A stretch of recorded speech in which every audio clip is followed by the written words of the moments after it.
Run up the hill, dive into the sea. Slide, roll, skip and jump. Mud on my face, fun in every place. Round the world, making new friends. Sing a song, clap your hands. Jungle beat, cool and neat. Animal friends, swing to the beat. Come on everybody, join me in this party. 1, 2, it's your turn for lots of fun and lots to learn. Come on everybody, join me in this party. 1, 2, it's your turn for lots of fun and lots to learn.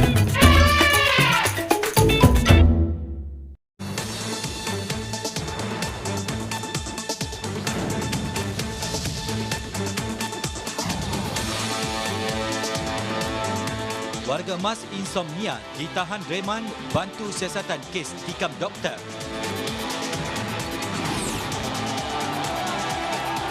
Ulama Universiti Al-Azhar terkorban dalam penggolakan terbaru Mesir.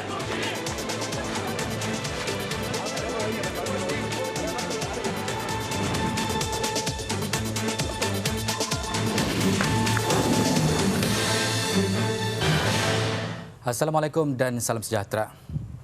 Warga emas 67 tahun yang menjadi suspek kejadian menikam seorang doktor di Pulau Pinang mengalami tekanan perasaan. Suspek itu kini ditahan reman selama 4 hari. Ketua Polis Daerah Timur Laut ACP Gan Kong Men ketika dihubungi berkata hasil siasatan mendapati suspek susah untuk tidur selepas kematian isterinya 3 bulan lalu.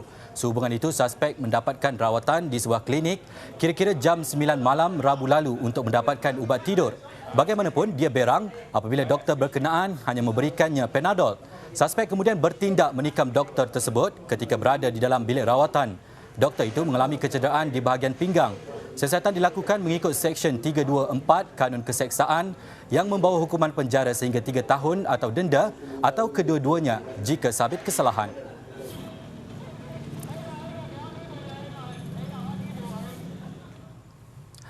6 lelaki yang aktif melakukan rompakan di stesen minyak dan kedai 24 jam sekitar Kulim, Kedah diburu polis selepas cubaan penjenayah tersebut merompak sebuah lagi stesen minyak jam 1.30 pagi tadi dirakam kamera litar tertutup CCTV.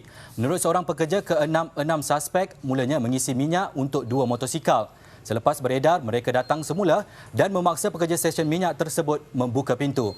Marah kerana pekerja itu enggan memenuhi permintaan mereka, seorang daripada suspek menghentak cermin kaunter dengan topi keledar. Pekerja stesen minyak tersebut mengalami luka di kepala akibat terkena serpihan kaca. Penjenayah melarikan diri selepas melihat polis peronda datang. Polis yang membuat pemeriksaan nombor pendaftaran motosikal suspek mengenal pasti pemiliknya. Menurut Ketua Polis Daerah Kulim Bandar Baru, Superintendent Guzlan Saleh, pihaknya kini sedang memantau aktiviti kumpulan tersebut. Beliau berharap kes itu akan selesai secepat mungkin. Ekoran wajah semua suspek dirakam CCTV.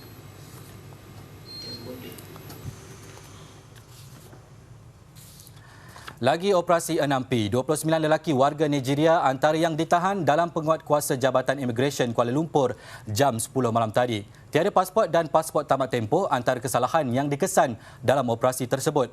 Operasi dijalankan sekitar kawasan perumahan dan premis di Amanpuri, Kepong. Ketika operasi berlaku, insiden lori milik Jabatan Imigresen untuk membawa warga asing yang dicekup dikunci oleh pihak tidak bertanggungjawab. Kejadian disedari ketika pihak imigresen hendak membawa masuk warga asing ke dalam lori tersebut. Bagaimanapun ia diatasi oleh pihak berkuasa.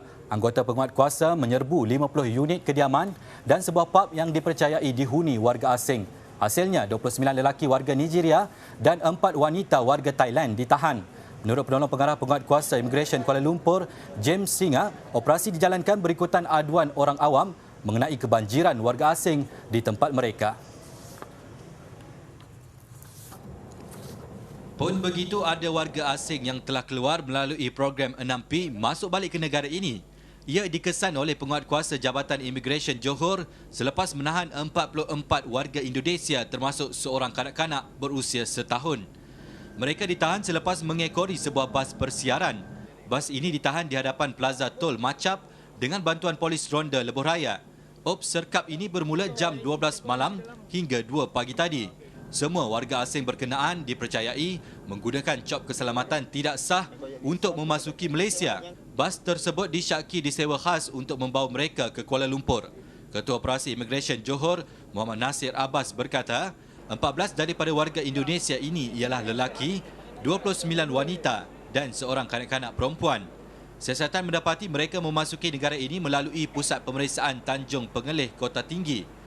Mereka dibawa ke sebuah rumah transit sementara menunggu bas untuk membawa mereka ke ibu negara. Setiap mereka dikenakan bayaran antara RM1,000 dan RM3,000 seorang oleh sindiket. Bas persiaran berkenaan turut disita. Kerana sungai terhakis, Banyak tahu dah benda ni berlaku, tidak ada tindakan diambil. Kami minta pihak berkuasa ambil tindakan. laporannya seketika nanti.